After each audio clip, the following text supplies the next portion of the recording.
Greetings, dear subscribers and casual listeners of my channel. This isn't the first time I've shared Easter eggs hidden by the creators of the Harry Potter films for fans familiar with the source material. Yet these discoveries seem endless.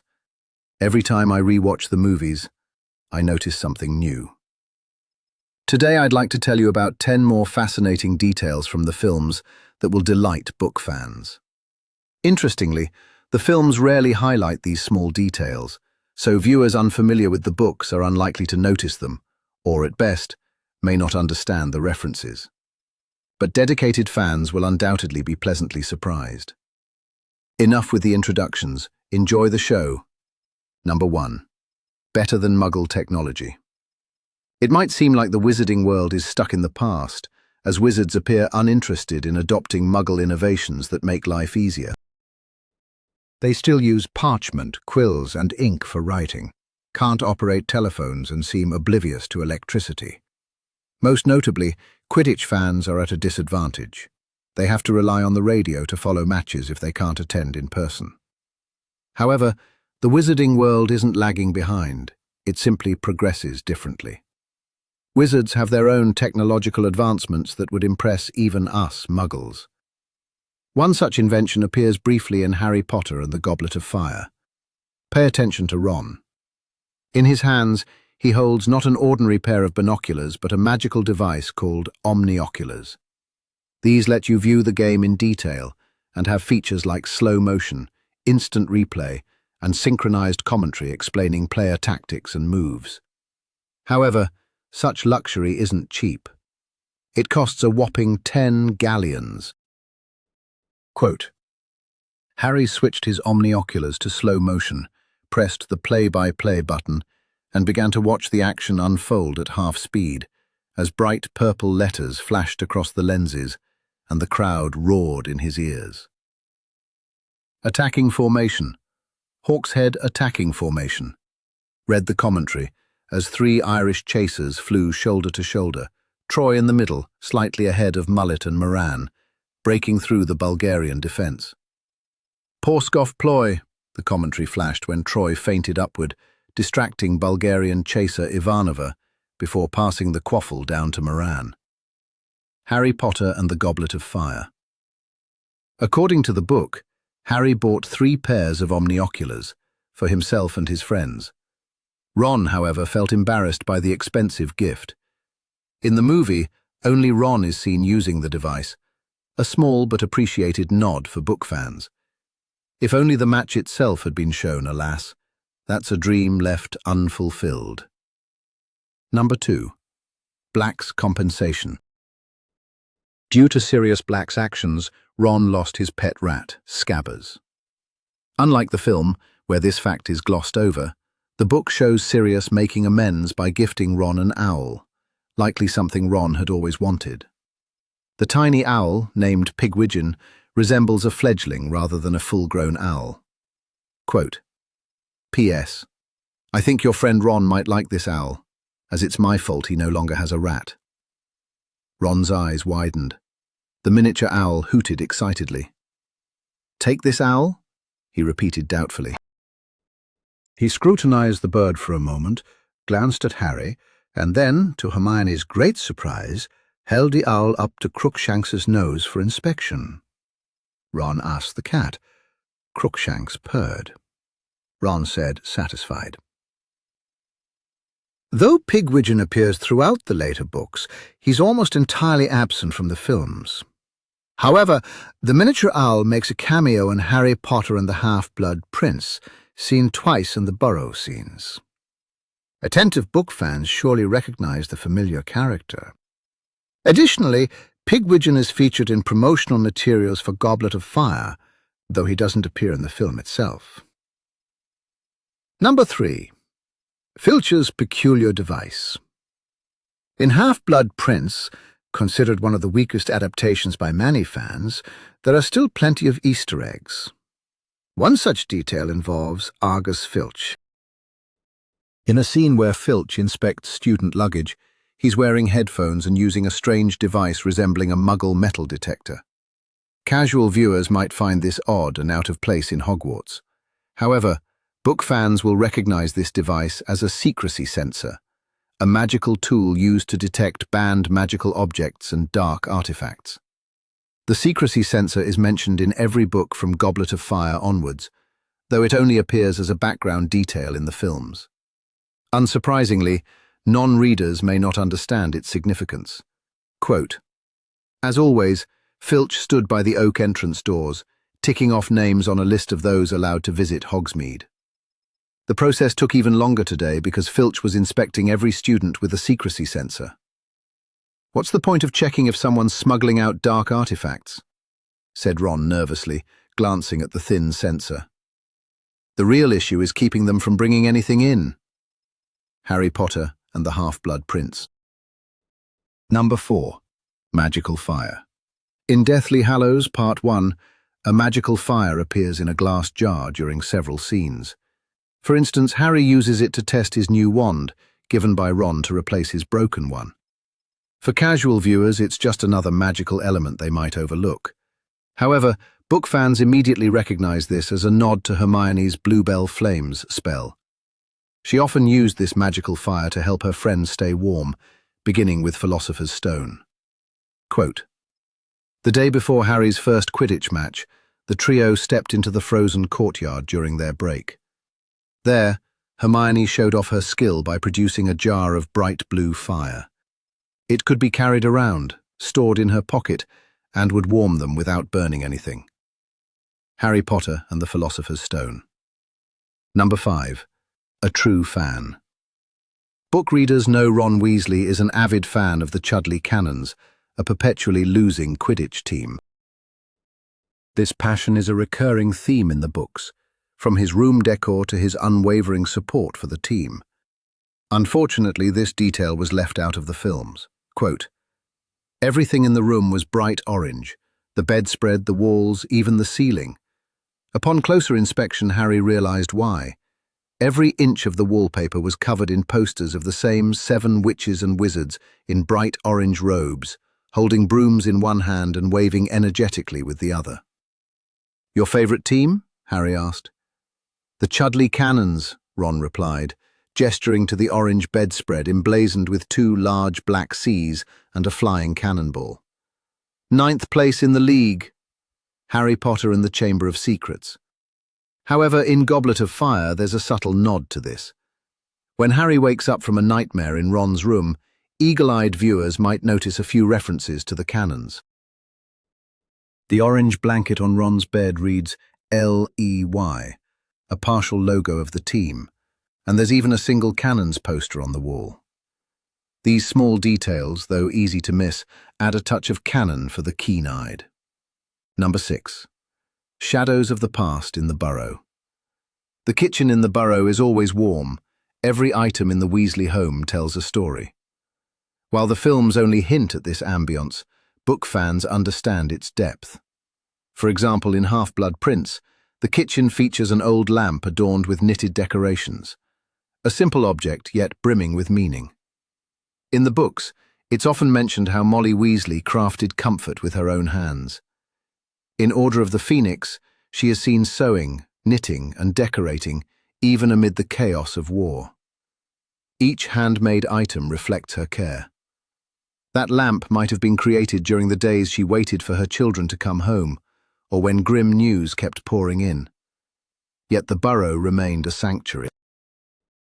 "A home is not just walls, it's what we create inside," Molly would say.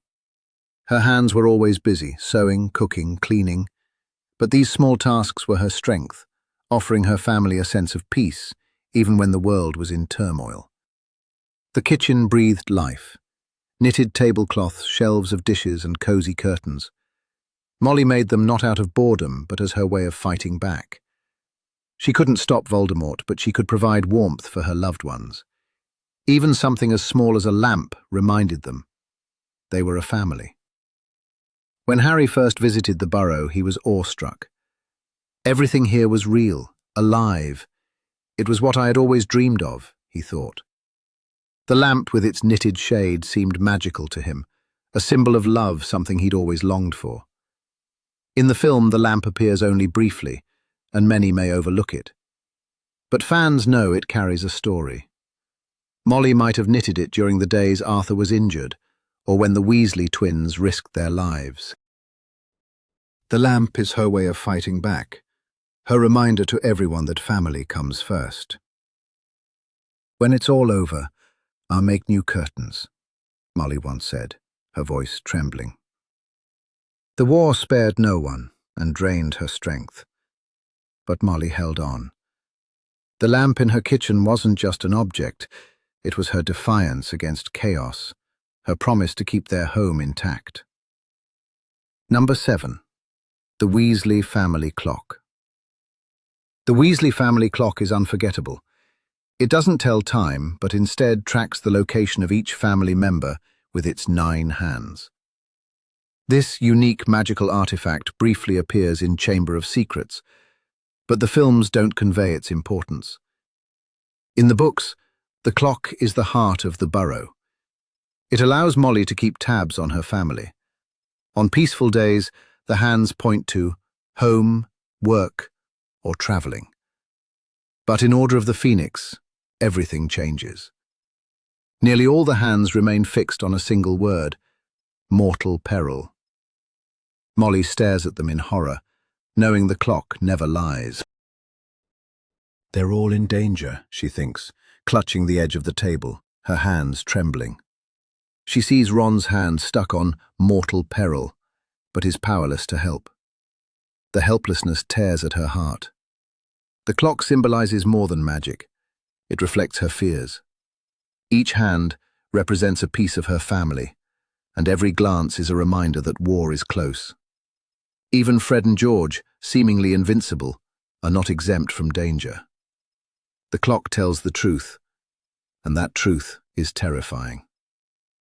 When Harry first sees the clock, he is amazed. Nothing like it exists in the Muggle world. The clock knows where you are, he thinks. To him, it symbolizes love and care.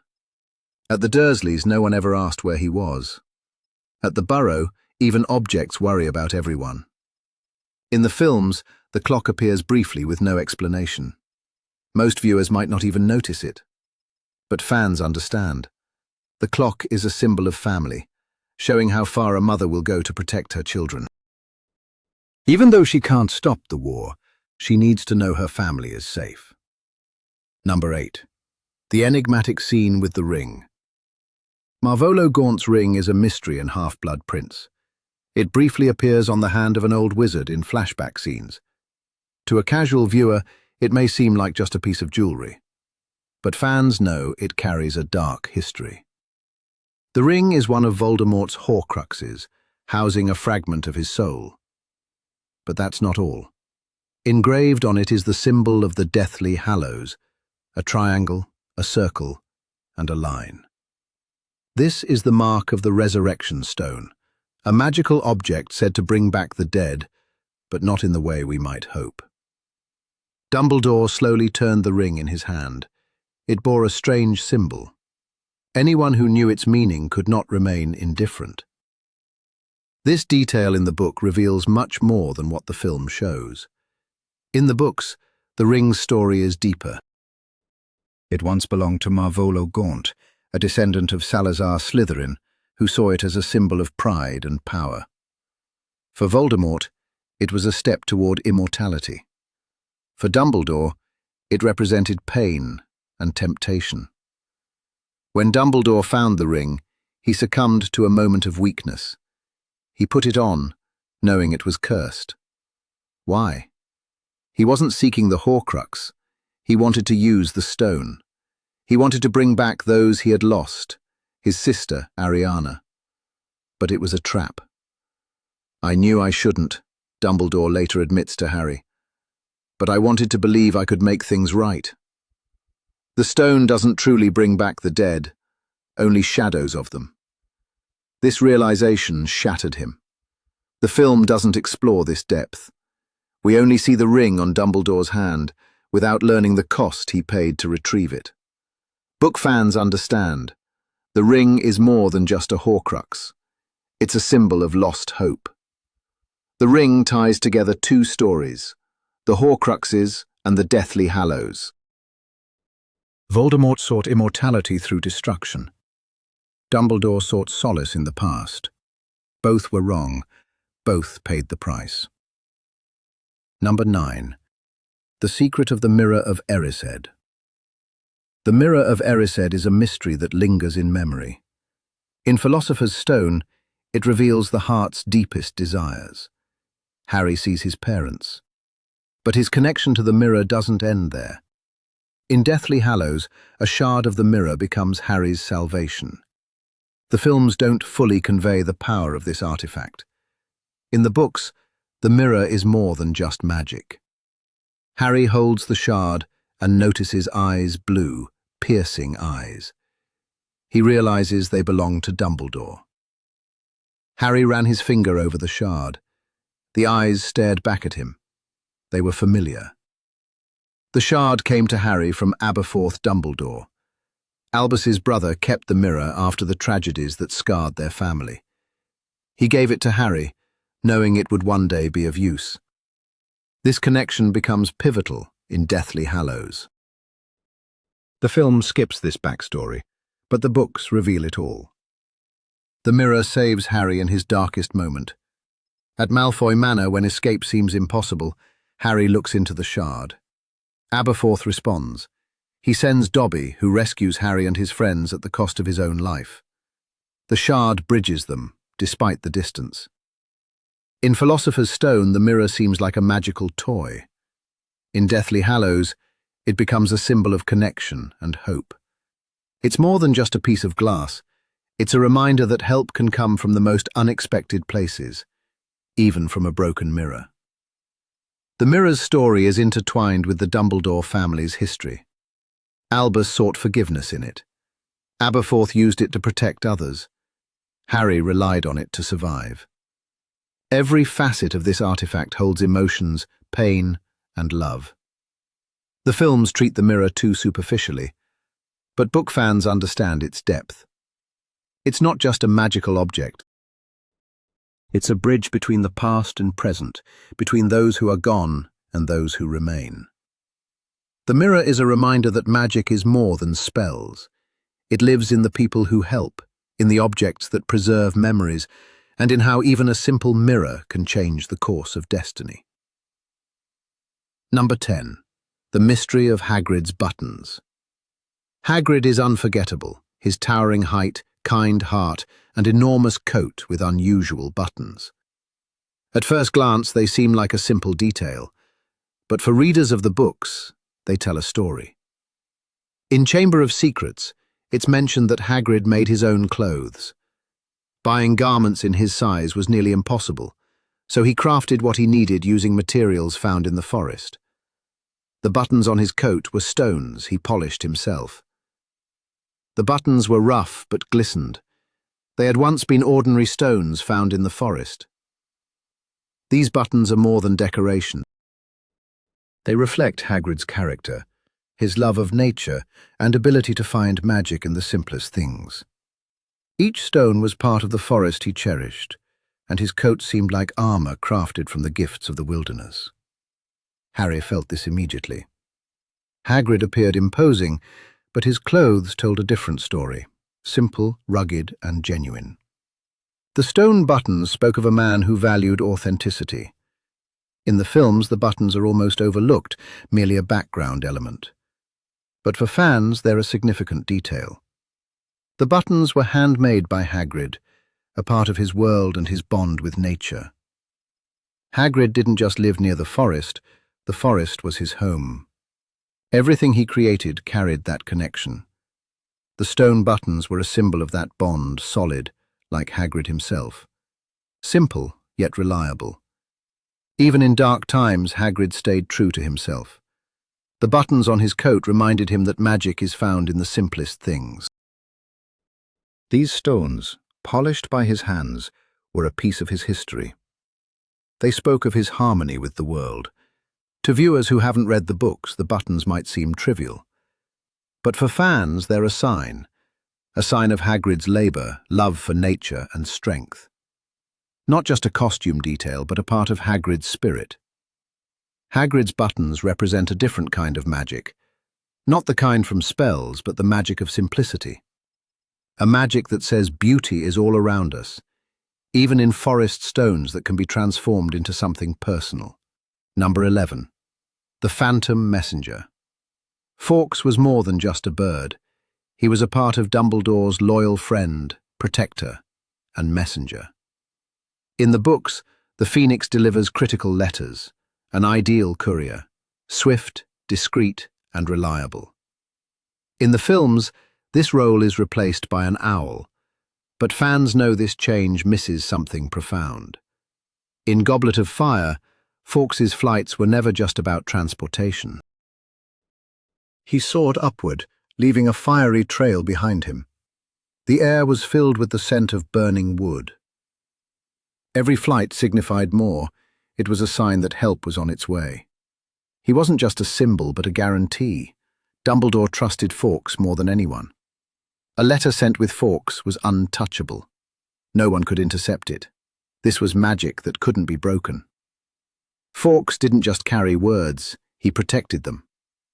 In Order of the Phoenix, a letter is delivered by an ordinary owl.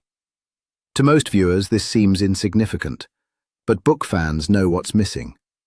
Fawkes is still present, his cry heard in the background, a subtle nod that nearly fades away. The Phoenix is more than just a bird.